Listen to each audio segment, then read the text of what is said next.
Good morning to all my dear students, final year students.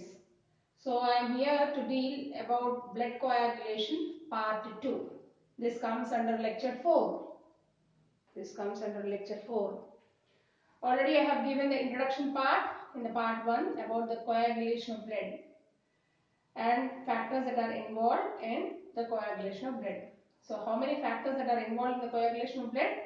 13 factors are involved in the coagulation of blood. Okay now. So next is let me say something about the process of coagulation of blood. So the process of coagulation of blood, already I have said that it takes in 3 stages. There the stage 1 comprises of formation of prothrombin activator, and the second stage is comprising of the thrombin, and the third stage is the formation of fibrin. 3 stages lo jarugutundandi. ఈ 3 stages గురించి నేను చెప్పడం కన్నా first ఒకసారి మీరు protocol wise గా చూసుకుంటుంటే అర్థమవుతూ ఉంటుంది. మీరు చూసుకునేటప్పుడు కూడా మీరు మంచిగా ఇక్కడే క్లాస్ వచ్చేసేలాగా వినండి. మీకు ఈ పిక్ కనుక కనబడకపోతే నేను ఒక్కసారి ఈ పిక్చర్ని సేమ్ ఇదే పిక్చర్ని వాట్సాప్ గ్రూప్లో మీకు పిన్ చేస్తాను. అది చూస్తూ నాది ఆడియో వింటూ ఒకసారి మీ ఫోన్స్లో కనుక జూమ్ ఎఫెక్ట్ ఉంటే ఒకసారి జూమ్తో చూసుకుంటుంటే మీకు కనిపిస్తుంది. సో హోప్ సో నా అక్షరాలన్నీ కనిపిస్తున్నాయని ఎక్స్పెక్ట్ చేస్తున్నాను. సో ఇక్కడ 3 స్టేజెస్ అంటాను కదా, ఇక్కడ నుంచి స్టేజ్ 1 స్టార్ట్ అవుతుందండి. మీరు ఇక్కడ గమనిస్తే ఇక్కడ డాటెడ్ యారో వేసాను నేను. ఇది స్టేజ్ 2, ఇది స్టేజ్ 3. సో ఇప్పుడే బాగా వినేసేయండి అమ్మా. Stage 1 is nothing but the formation of prothrombin activator. Stage 2 లో థ్రోంబిన్ ఫామ్ అవుతుంది. స్టేజ్ 3 లో ఫైబ్రిన్ ఫామ్ అవుతుంది. ఓకేనా.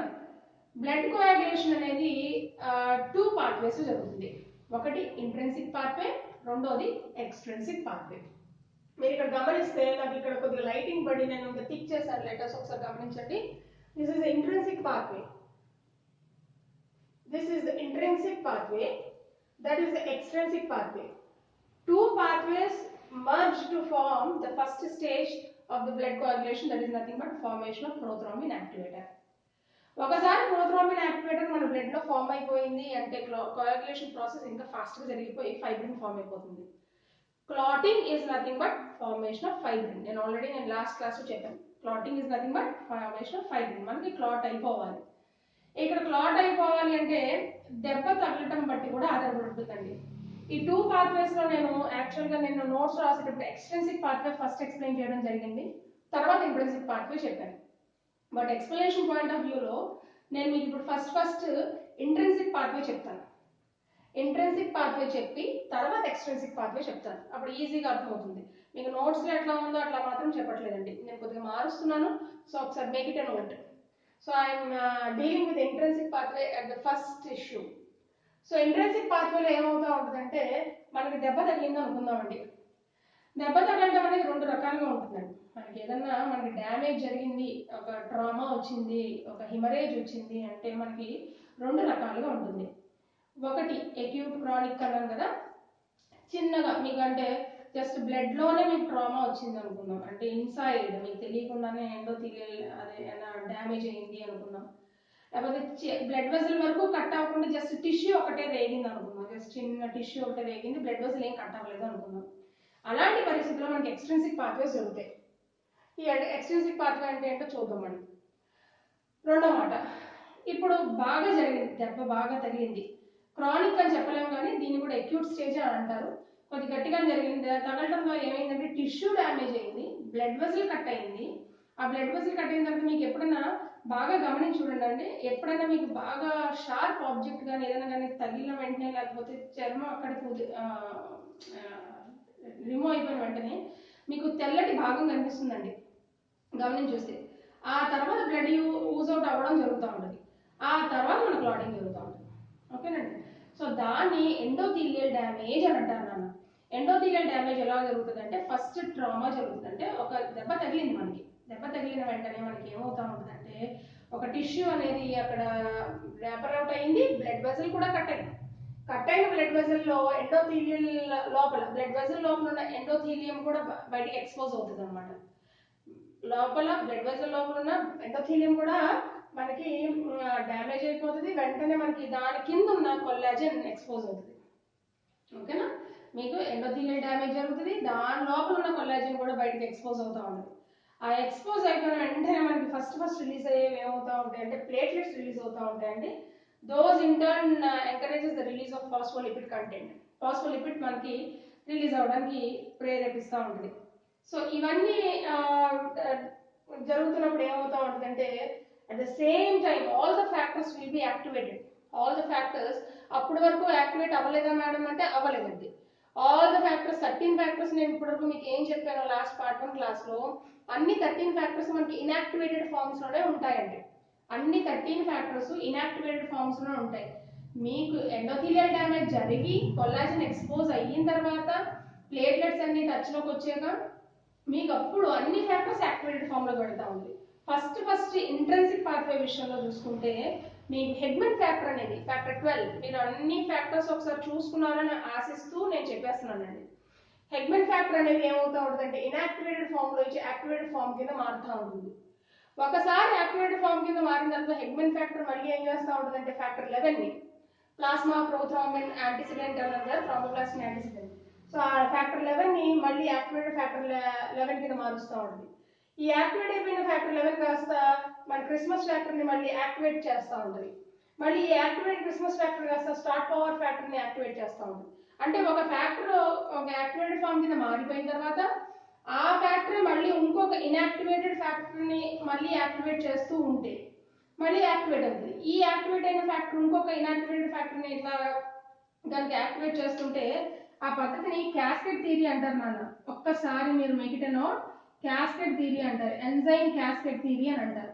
ఎంజైమ్ క్యాస్కేడ్ థియరీ మీరు ఒకసారి రన్నింగ్ నోట్స్ రాసుకోండి. ఈ విషయంలో నేను ఇది నోట్స్ లో చెప్పలేదో లేదో గుర్తులేదు.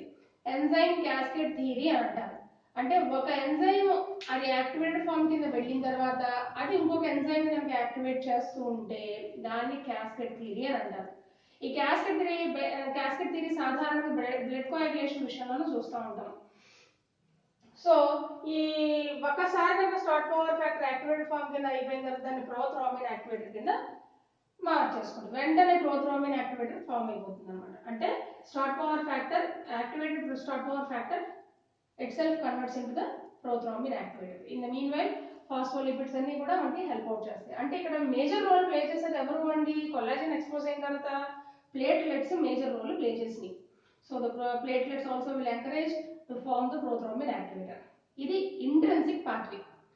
ఇంకా ఎక్స్ట్రెన్సిక్ పాత్వే వరకు చూసుకుంటే ఇక్కడ టిష్యూ ట్రామా జరుగుతుందండి. అంటే విదిన్ ద బ్లడ్ లోనే మనకి ట్రామా ఉంటుంది.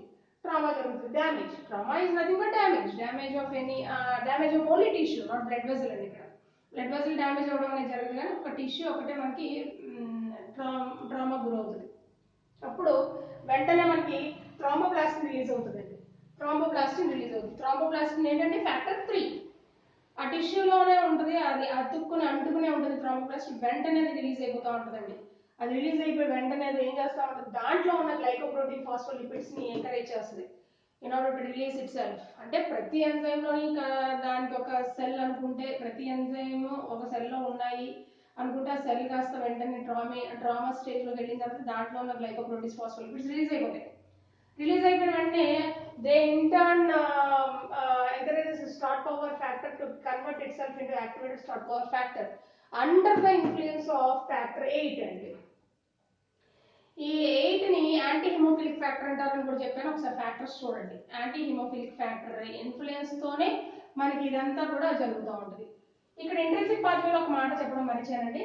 ఇక్కడ ఎప్పుడైతే మనకి యాక్టివేటెడ్ ఫ్యాక్టర్ 11 ఫామ్ అవుతుందో కాల్షియం ప్రెసెన్స్ లో మళ్ళీ 9 యాక్టివేట్ చేసుకుంటూ ఉంటుంది. మళ్ళీ యాక్టివేటెడ్ 9 కాస్త మళ్ళీ under the presence of 8th factor calcium factor తో సహా కూడా మళ్ళీ స్టార్ట్ పవర్ ఫ్యాక్టర్ కింద మారుస్తుంది. అంటే 8th factor is very important to convert the Stuart Prower factor into its activated form అండి. ఒకసారి స్టార్ట్ పవర్ ఫ్యాక్టర్ కనుక ఫామ్ అయిపోయిందంటే యాక్టివేటెడ్ స్టార్ట్ పవర్ ఫ్యాక్టర్ కనుక ఫామ్ అయిందంటే వెంటనే ప్రోథ్రోంబిన్ యాక్టివేటర్ ఫామ్ అవుతుంది under the influence of again factor 4 calcium and factor 5. So ఇట్లా మనకి ఫస్ట్ స్టేజ్ లో ప్రోథ్రోంబిన్ యాక్టివేటర్ ఫామ్ అయింది. ఓకే నా hope so I'm not fast and you are catching my point. So మనకి first stage లో prothrombin activator form అయింది. Now once prothrombin activator is formed, మనకి వెంటనే స్టేజ్ 2 టచ్ అవుతుంది, where it is nothing but formation of thrombin from prothrombin. Prothrombin ఏంటంటే మనకి factor 2. Factor 2 కాస్త మనకి అప్పుడు ఈ ప్రోథ్రోంబిన్ యాక్టివేటర్ ఫామ్ అయిపోయిన తర్వాత this is nothing but it activates the prothrombin to form to thrombin in the stage 2. Prothrombin activator ఒకసారి form అయిన తర్వాత అది ప్రోథ్రోంబిన్ కాస్త మనకి థ్రోంబిన్ కింద మారుతుంది. మీకు ఒక డౌట్ రావచ్చు, హిమోఫీలియా కేసెస్ లో ఏం జరుగుతూ ఉంటుంది, క్లాటింగ్ ఆఫ్ బ్లడ్ అనేది బియాండ్ 8 minutes కన్నా పట్టేస్తూ ఉంటుంది కదా, వాళ్ళలో ఏం జరుగుతూ ఉంటుంది అనే కేసు కూడా రావచ్చండి. వాళ్ళలో ఫ్యాక్టర్ 8 ఉండదండి, మీరు గమనించుకోండి, ఫ్యాక్టర్ 8 ఉండదు. అంటే ఒకటి కొన్ని హిమోఫీలిక్ కేసెస్ లో ఫ్యాక్టర్ 9 కూడా ఉండదు కదా మేడం అని అనొచ్చు క్రిస్మస్ ఫ్యాక్టర్ కూడా. దానికి కేసెస్ వేరేగా ఉన్నాయండి. దాంట్లో మళ్ళీ hemophilia A and B and 2 types ఉంటాయి. ఆ ఏబి అనేది మనం తర్వాత చూద్దాం. అంటే నేను ఇప్పుడే ఎందుకు ఈ మాట ప్రస్తావిస్తున్నానంటే ఫ్యూచర్ ఫర్దర్ క్లాసెస్ లో నేను హిమోఫీలియా చెప్పినప్పుడు ఈ క్యాస్కెట్ థియరీ అంతా మీకు క్షుణ్ణంగా వస్తేనే మీకు హిమోఫీలియా క్లాస్ అర్థమవుతుంది. అయితే coming to the point, factor 8 అనేది వాళ్ళలో ఉండదు కాబట్టి ప్రోథ్రోంబిన్ యాక్టివేటర్ ఫామ్ అవ్వడం చాలా డిలే అవుతుందండి. చాలా డిలే అవుతే వెంటనే మనకి స్టేజ్ 2 స్టేజ్ 3 కూడా డిలే అవుతాయి కదా. కానీ చాలా మంది ఏమనుకుంటారంటే clotting process, fibrin formation delay అవుతుంది వాళ్ళలో అనుకుంటారు. But that is not the situation. Usual గా వాళ్ళకి ప్రోథ్రోంబిన్ యాక్టివేటర్ ఫామ్ అవ్వడమే డిలే అవుతుంది. నేను ఇప్పుడు ఇంతసేపు క్లాస్ చెప్పాను కదా, స్టేజ్ 1 స్టేజ్ 2, ఇంతసేపు కూడా ఉండదండి, సెకండ్స్ మీద ఫామ్ అవుతుందండి ప్రోథ్రోంబిన్ యాక్టివేటర్. తర్వాత స్టేజ్ 2 స్టేజ్ 3 లోకి మనకి process of coagulation of blood వెళ్తూ ఉంటుంది. సో ప్రోథ్రోంబిన్ యాక్టివేటర్ చాలా క్విక్ గా ఫామ్ అవుతూ ఉంటుందండి. మంచి ఆరోగ్యమైన వ్యక్తులు ఎవరిలో అయినా, any healthy individual forms the prothrombin activator after any trauma, whether it may be acute or chronic. The prothrombin activator will be formed in minutes or in seconds. Very quick గా form అవుతూ ఉంటుంది. సరే, ఇప్పుడు coming in to the topic, prothrombin activator once form అయిపోయిన తర్వాత అది stage 2 లోకి enter అవుతుంది. ప్రోథ్రోంబిన్ కాస్త థ్రోంబిన్ కింద కన్వర్ట్ అవుతుంది. స్టేజ్ 2 చాలా చిన్న విషయం అండి. ఒకసారి థ్రోంబిన్ ఫామ్ అయిపోయిన తర్వాత వెంటనే ఫైబ్రినోజన్ ఎంకరేజ్ చేస్తూ ఉంటుంది. ఈ fibrinogen is nothing but factor 1. ఈ ఫైబ్రినోజన్ ఎంకరేజ్ చేసి ఆ ఫైబ్రినోజన్ యాక్టివేటెడ్ ఫైబ్రినోజన్ కింద మారుస్తూ ఉంటుంది. యాక్టివేటెడ్ ఫైబ్రినోజన్ కింద మారుస్తూ ఉంటుంది. యాక్టివేటెడ్ ఫైబ్రినోజన్ అనేది ఒక మోనోమర్ అండి.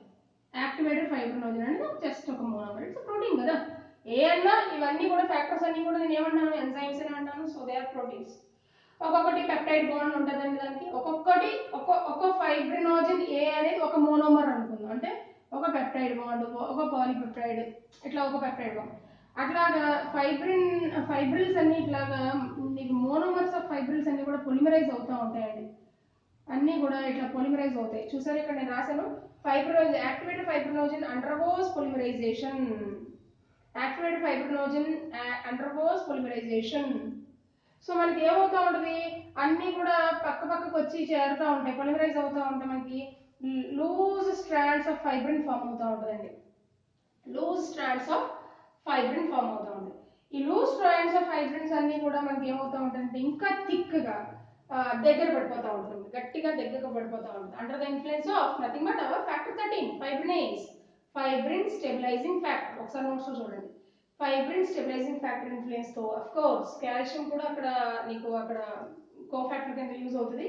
ఆ కాల్షియం ప్రెసెన్స్ లో ఫ్యాక్టర్ 13 ప్రెసెన్స్ లో మనకి వెంటనే ఇది ఏమవుతూ ఉంటాయంటే ఈ మోనోమర్స్ అన్ని కూడా ఇంకా ఇంకా ఇంకా ఇంకా దగ్గర పడిపోతూ ఉంటాయండి. In order to form themselves into tight, very tight meshwork. ఇట్లా మెష్ వర్క్ కింద ఫామ్ అయిపోతూ ఉంటాయి. హారిజాంటల్ ఆర్ వర్టికల్ ఫైబ్రిల్స్ అన్ని కూడా మనకి టైట్ మెష్ వర్క్ కింద ఫామ్ అయిపోతూ ఉంటుంది. దాన్ని మనం ఫైబ్రిన్ అంటాం. Blood clot. చాలా మందికి ఒక డౌట్ వస్తుంది, బ్లడ్ కోయాగులేషన్ లో మనకి సాధారణంగా ఆర్బీసీలు డబ్ల్యూబీసీలు లేవు కదా, ఓన్లీ మహా అయితే ప్లేట్లెట్స్ ఇన్వాల్వ్ అవుతున్నాయి అంతే కదా, మరి క్లాట్ ఎందుకంటే మనకి రెడ్ గా కనిపిస్తుంది అని. నీకు ఎప్పుడైతే మెష్ వర్క్ కింద ఫామ్ అయిపోతుందో, థిక్ ఫైబ్రిల్స్ కింద ఫామ్ అయిపోతుందో, ఆబ్వియస్ గా అక్కడ ఏమవుతుందంటే మనకి ఆర్బీసీస్ డబ్ల్యూబీసీస్ ఎంటాంగిల్ అయిపోతున్నాయి. ఆ ఫైబ్రిల్స్ కి ఎంటాంగిల్ అయిపోయి ఖచ్చితంగా అట్లా అట్లా మన జల్లెడలో పెడుతున్నట్టు ఉంటుంది చూసారా, అట్లా సెల్యులర్ ఫ్రాక్షన్ అంతా వచ్చేసి అక్కడ చేరుకుపోతా ఉంటుంది. అంటే బ్లడ్ ఫ్లాట్ అంతా కూడా ఫైబ్రిల్స్ ఆపుతున్నాయి. ఫైబ్రిల్స్ ఆపుతున్నాయి అక్కడ బ్లడ్ ఫ్లో అంతా కూడా. సో సెల్స్ అన్ని కూడా అక్కడ ఎంటాంగిల్ అయిపోతూ ఉంటాయి. యూజువల్ గా బ్లడ్ క్లాట్ అయిపోయిన తర్వాత మనకి అంత రెడ్ గా అందుకని కనిపిస్తూ ఉంటుంది. Only because all the RBC cells in the blood will flow down towards clot. Clot వైపుకి వెళ్ళిపోతూ ఉంటాయి కాబట్టి అక్కడ మనకి వస్తూ ఉంటుంది. కొంతమందికి క్లాట్ అవుతున్నప్పుడు అక్కడ ఒక పెద్ద ఇట్లా ఉబ్బెత్తిగా కనిపిస్తూ ఉంటుంది మెష్ వర్క్. మెష్ వర్క్ లో వచ్చేసిన ఆర్బీసీస్ కూడా చాలా ఫ్లో ఎక్కువగా వచ్చేసినట్టుగా వస్తూ ఉంటుంది. దాన్ని స్కాబ్ అని అంటారండి. సారీ స్టాబ్ అని అంటారు. సో స్టాబ్ వల్ల మనకి ఏం ప్రాబ్లం ఏమీ లేదు. ఇప్పుడు if you damage again the stab again the coagulation process takes place from beginning. మనం మళ్ళీ ఫస్ట్ నుంచి కోయాగులేషన్ ప్రాసెస్ అవుతుంది. మళ్ళీ 8 నిమిషాల్లో మనకి బ్లడ్ క్లాట్ అయిపోతూ ఉంటుంది. సో బ్లడ్ కోయాగులేషన్ లో ఎటువంటి పరిస్థితుల్లో ఆర్బీసీస్ డబ్ల్యూబీసీస్ ఇన్వాల్వ్ అవ్వవండి. చాలా మంది అది ఒకటి అనుకుంటూ ఉంటారు, డబ్ల్యూబీసీస్ and RBCs are involve in blood coagulation. No, not at all.